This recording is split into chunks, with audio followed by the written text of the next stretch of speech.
آنچه کردی با پدر بینی او را. برای پدر داد نگوی طرفی زنک جان عروس جان خرمت ششتیک بیارده ششتیکش میاری، سموسه بیارده سموسهش میاری، ستاریش نمیده خودت در چوتکات کده میاری.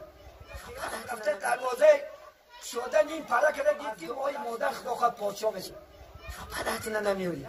شما دنیا قدشمند خدا رحمتش که باشن مردن صحبت شدم میگد بچه میگد همیشه ظالم بود که محبت اعلا در نگیرونه آخرم نکنه که خدا در کار موند آمانه شدن را فراموش نکنید. پدر یک تحیکای پیغمبر رو میبینه. پیغمبری بزرگوار عبدالله ابن عمر بچه عمر عبدالله فریاد کرد میگه بچه هم اینجا بیا گفت انچه دیر بعد اومده با شیش گفت که بچه جان من تو را فریاد کردم چه دیر اومدی؟ گفت من خانه دور اومدم مادرم من پاچکاش در قفس سینم گرفتم ولی شکای مبارکم پازش کردم که رسول الله گریه میکنه. میگه پیغمبر چی شد؟ یا پیما برای شما وزنی قطید؟ نه کاش مادرم زنده میبدو منم برای شکای مبارکم پاچکاش تازه میکردم. افسوس پیغمبر آرزو کرده بیان چون که رسول الله 6 سالگی مادرش مردگی هستن 6 ماه در شکم مادر پدرش وفات کرده هستن یتیم بود. کاش میگفت مادر زنده میبودو مثل تو ریشکاش چکا و پاچکاش بریشم تازه بکردم.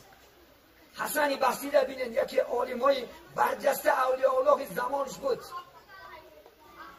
هر شب یک وظیفه داشتن وظیفهش همین شب یک بار رفتن مادرش خبر میگرفتن پاچکاش بریش مبارکش خوش رو پازه میکردن.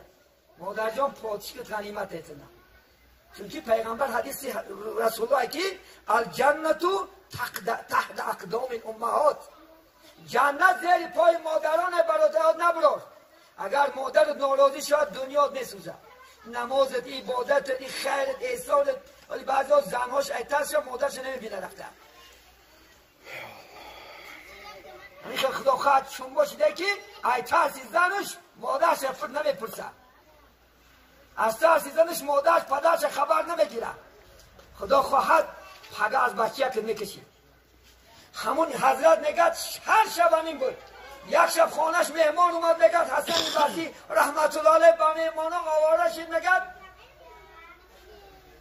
شب نگد به وقت برفته دروازه شدن این پره کرده دید که مادرش خوابه دیرش طاقت نکرد میگه سه که دور مدو فوتپش بالا کرد میگه بریشاش پاچکاش پازه کرد برمدشش سحر دیدنش میگه از ریشاش یک صحابه شاگردش خواب دید میگه در خوابش هر یک تاری موش فرشته ها فرمده برمسید.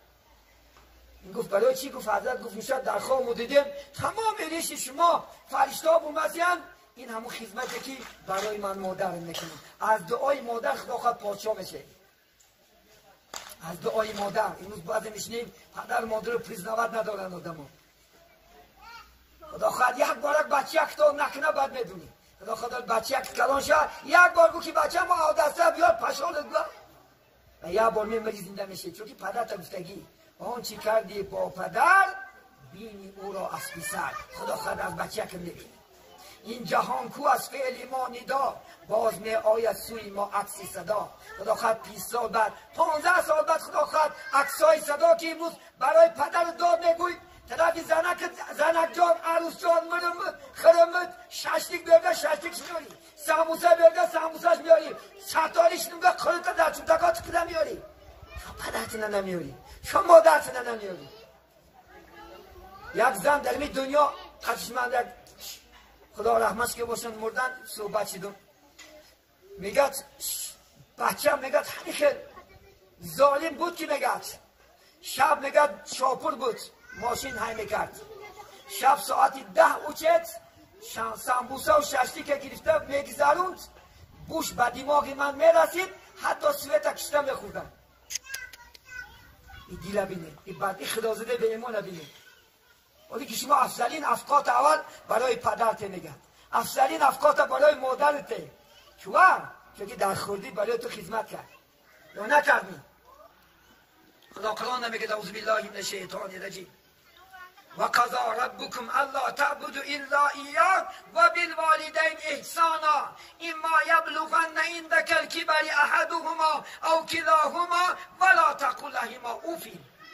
ببین خدا میگه فقط من عبادت کنه، بغیر از من دیگر یگان سه عبادت نکنه. ما شما مزار عبادت داریم، چوب عبادت داریم، علاب عبادت داریم. خانه جای شما عروس هم میارن در دید علاب گیر به حرام است و شرک است. یکی در نیکا هر هنر رو میکنه شما سوزن بزدیمش این شرک اینه و چیه به سوزن که این سوزن همون بالاش نشید چی اگر در کنه نداره و سوزن متبرش یابد و سوزن که در تاج زد زگرد این عقل بینه کنی علاب گیرون کنی که عروس چار در نوید را چی خدا خود در 10 سکند به جمعک میشود. یک علاب پرستی خدا زده بینه 70 سال علاب ساعت 3 خسته میگن علاب میکند، طاعت میکند، عبادت میکند، عیله حاجت میپرسد 70 سال و میگه به یک دستمت خونچی همه دستش میتخه دستش میسوزه. لعنت بر طوری میگه خدا و من تا 70 سال عذاب کشه ساعت 3 خسته علابت کنم نوادیشت کنم تو بجای من نگه داشتن تو بان من میسوزمی. من نفرت کردم من رو به خدای عالم آوردم. یه عقل در کار اسلام دهی این همش شرک است. آدم کافر میشود اگر همه اعتقاد کنی که به چی بدست و یک بدون که برای چی علا میکنن و این محبت چه در میگیرونه است. این محبت علا در میگیرونه الاخر هم نکنه که خدا در کار موند بعد بگرد یک دفته علاب نتکیه کو بعد خدا خواهد علاب سوزد یک بار کودید که ندو تکیه با الله کن.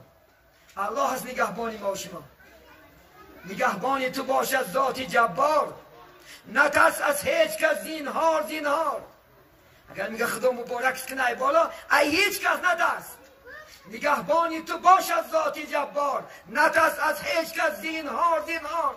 کسی را که نگه دارنده شد او نمیگردد خیانت یکتاری مو. اگر خدا مبارک نه یکتاری مو تا یک آدم بیجا کرده نمیتونه.